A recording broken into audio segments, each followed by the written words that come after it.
Olá, seja bem-vindo no canal Contabilizando o Sucesso e nesse vídeo nós vamos comentar sobre as questões de contabilidade do último concurso da Polícia Federal em 2021. Tem uma dessas questões que você assistindo o vídeo até o final vai seguir a dica que eu vou te dar e você vai se dar muito bem. Vem comigo!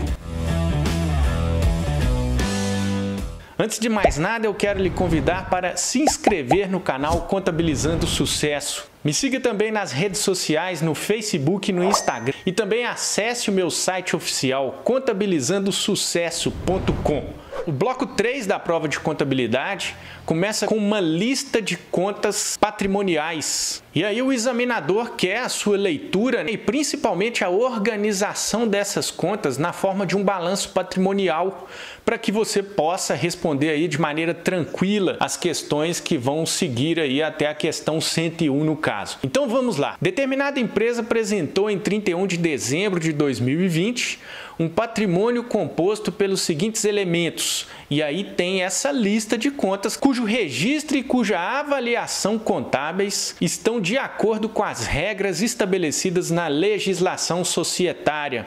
Lei 6.404 de 1976 e as suas alterações. É muito importante que nesse momento você já tenha feito uma leitura atenta da Lei 6.404 e principalmente das outras duas que alteram essa lei em alguns pontos. Então vamos lá. Antes de irmos direto para a resposta, da primeira pergunta, a 97, eu gostaria de fazer algum raciocínio com você da montagem do balanço. Aqueles que gostam de ir direto para a resposta podem se dar mal principalmente nesse aspecto, na hora que você precisa fazer a classificação e a organização dessas contas na forma de um balanço patrimonial. E é justamente isso que você vê na tela nesse momento. A estrutura básica de um balanço patrimonial. Sem essa organização é quase que impossível você responder as questões que vão exigir esse conhecimento básico seu sobre contabilidade. Um balanço é composto de 3 grandes itens. Do nosso lado esquerdo da tela, nós temos o grupo do ativo, sempre dividido em 2 grandes grupos. O grupo do ativo circulante e o grupo do ativo não circulante. Do nosso lado direito, nós temos o passivo e o patrimônio líquido. E o passivo também é composto dos grandes grupos de passivo circulante e passivo não circulante. Rapidamente, para que você não fique perdido aí, principalmente para aqueles que estão começando ou que vão entrar aí nessa maratona de concurso daqui para frente, a diferença entre circulante e não circulante é que do lado do ativo nós temos os bens e direitos que a empresa irá receber nos próximos 12 meses.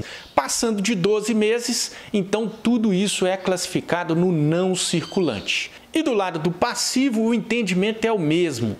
Circulante, nós vamos classificar todas as obrigações que são exigíveis nos próximos 12 meses. E não circulante, tudo aquilo então que passar dos próximos 12 meses.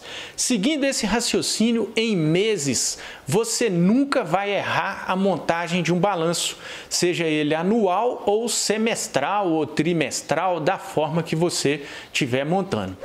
Pois bem, então nós temos no ativo o conjunto de bens e direitos, sem aprofundar muito. Nós não vamos entrar naquela questão se gera, se não gera caixa, porque para a solução dessa questão aí, o que você precisa ter claramente é quais são aquelas contas dentro da listagem inicial que representam os bens e direitos.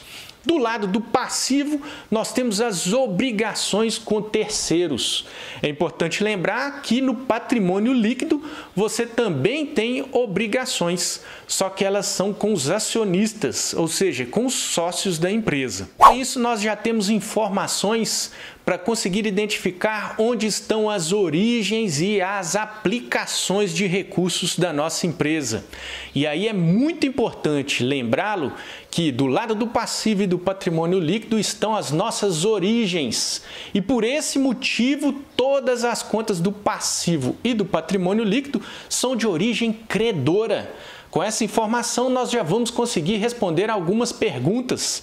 E para finalizar, o lado do nosso ativo representa o conjunto das aplicações de recursos, ou seja, todo recurso que circula no patrimônio da empresa teve origem, seja no patrimônio através de entrada de recursos dos sócios, ou seja no passivo através do financiamento de terceiros. Esse recurso foi todo aplicado no ativo da empresa, de forma que a empresa deve para terceiros ou para os sócios toda a aplicação de recursos que nós temos no balanço.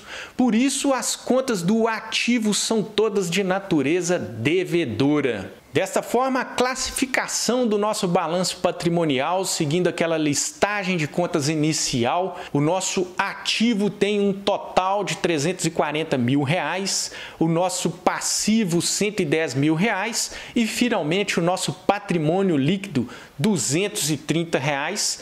Total do ativo 340 mil, total do passivo mais patrimônio líquido também 340 mil, demonstrando aí que o nosso balanço foi fechado com o equilíbrio necessário. Se você conseguiu conseguiu entender esse raciocínio da montagem do nosso balanço patrimonial, vai ser tranquilo a resposta que você vai dar para cada uma das questões apresentadas. E a questão 97 inicia com um pequeno enunciado. Considerando os elementos patrimoniais apresentados nessa situação hipotética, julgue os itens a seguir. Questão 97.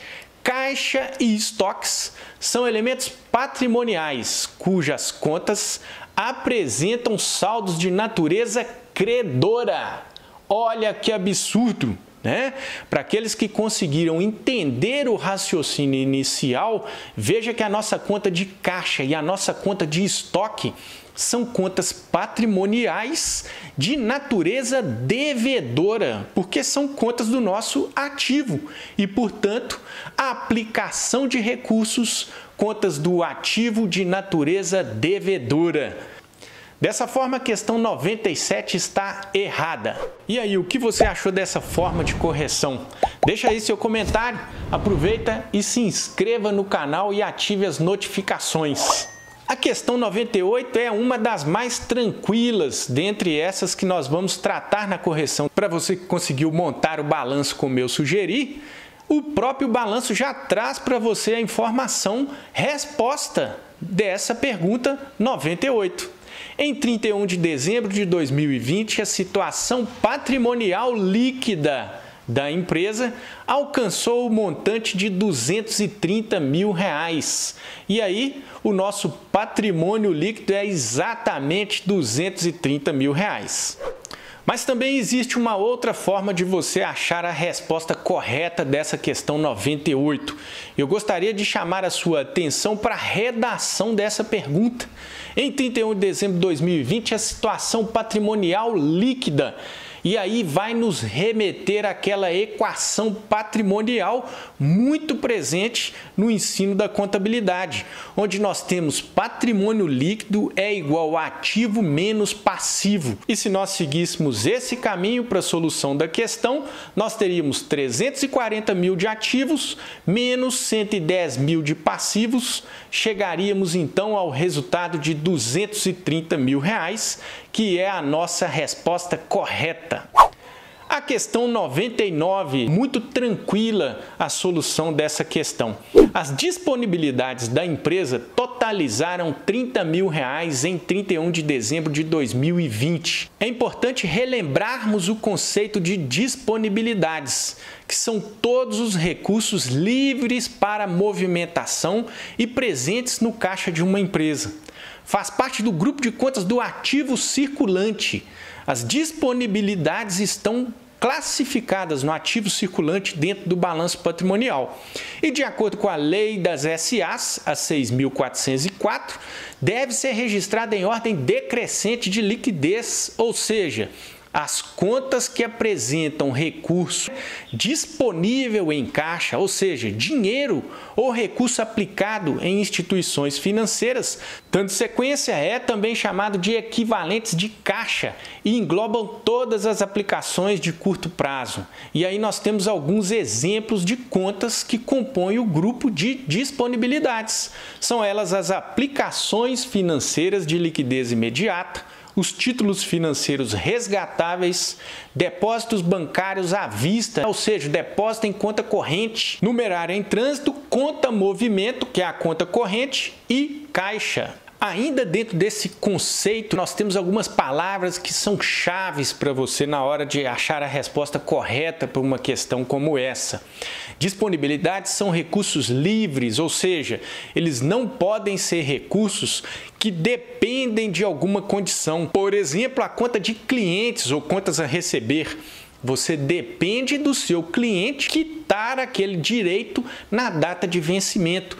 Portanto, não é um recurso livre e, com isso, não pode ser classificado como grupo de disponibilidades. São recursos livres para movimentação e presentes no caixa de uma empresa. Essa palavrinha caixa pode te levar a uma interpretação de que seja somente a moeda em espécie. Mas o que o conceito traz é o conceito de caixa e equivalentes de caixa, que nada mais é que as contas que possuem numerário em trânsito, juntamente com seu recurso em instituição financeira, seja na conta corrente, seja em aplicação financeira. Na segunda parte do conceito, nós temos então que esse grupo de disponibilidades é realmente o grupo que nós chamamos corriqueiramente no dia a dia contábil como grupo de caixa e equivalentes de caixa. Se nós fizéssemos uma reclassificação do balanço inicial, demonstrando ali o grupo de caixa e equivalentes de caixa, o nosso balanço então traria a resposta correta, que é o que nós precisamos para responder a questão de número 99. E dessa forma, nós identificamos que o total das disponibilidades seria de R$60 mil e não de R$30 mil, como no enunciado da questão. Portanto, questão 99, errada! Tá gostando do vídeo? Deixe então o seu like e ajude o canal a crescer. Bom, a questão de número 100, os saldos dos recursos aplicados no ativo da empresa totalizaram R$350 mil em 31 de dezembro de 2020. Desse total, 120 mil foram provenientes de capital de terceiros. Lá no nosso balanço inicial, nós classificamos o passivo como obrigações de terceiros. Por aí já dá para ver que uma das respostas já estão erradas. O capital de terceiros soma R$110 mil e não 120, como é apresentado no enunciado dessa questão. Também o ativo, o total, soma R$340 mil e não 350, como no enunciado. Com isso, a questão de número 100 está errada também. Última questão desse bloco de questões de contabilidade apresenta uma redação um tanto confusa e com certeza você vai achar interessante a resposta que nós vamos identificar para a solução dessa questão. 101 conclui que os imóveis de uso próprio foram avaliados pelo seu custo de aquisição, deduzindo do saldo da respectiva conta de depreciação acumulada. Com certeza, a elaboração do enunciado deduziu ali os imóveis de uso próprio, R$200 mil, menos R$10 mil de depreciação acumulada, chegando então aos 190 mil, que é onde foi dada a resposta como certa para a questão 101. Se buscarmos uma avaliação um pouco mais aprofundada desse conceito de ativo imobilizado no CPC 27, no tópico que trata da mensuração no reconhecimento, o item 15, um item do ativo imobilizado que seja classificado para reconhecimento como ativo deve ser mensurado pelo seu custo. Como se não bastasse os elementos do custo, no item 16 do CPC 27. O custo de um item do ativo imobilizado compreende, na letra A, seu preço de aquisição acrescido de impostos de importação e impostos não recuperáveis sobre a compra, depois de deduzidos os descontos comerciais e abatimentos. Só isso já é o suficiente para você entrar com recurso nessa questão, ou pelo menos consolidar esse conhecimento para o próximo concurso. Esse conceito do CPC 27, nós temos o nosso ativo não circulante totalizando 190 mil e não a conta imóveis de uso próprio, como está no enunciado dessa questão.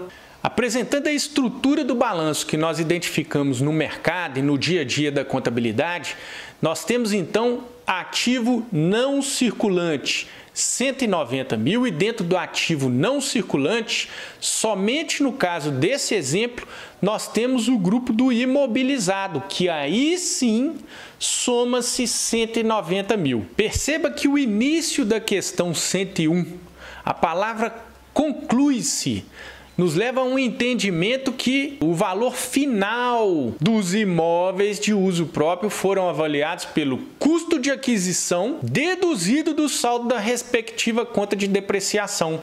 Perceba que no nosso balanço a conta de imóveis de uso próprio continua com o valor de R$200 mil. Para essa questão ser entendida como certa, como foi apresentada no gabarito, o enunciado deveria estar, então, escrito de outra forma. Conclui-se que o total do ativo imobilizado seja de R$190 mil e não os imóveis de uso próprio, porque eles permanecem com um total de 200 mil. Portanto, com essas informações e o conceito que nós acabamos de ver nos itens 15 e 16 do CPC 27, é possível você questionar o resultado dado para a questão de número 101 dessa última prova da Polícia Federal. Portanto, resposta errada para a questão 101. Eu espero que esse vídeo tenha sido útil para você. Inscreva-se no canal e compartilhe com seus amigos. Nos encontramos no próximo vídeo. Vamos juntos, contabilizando sucesso. Até mais!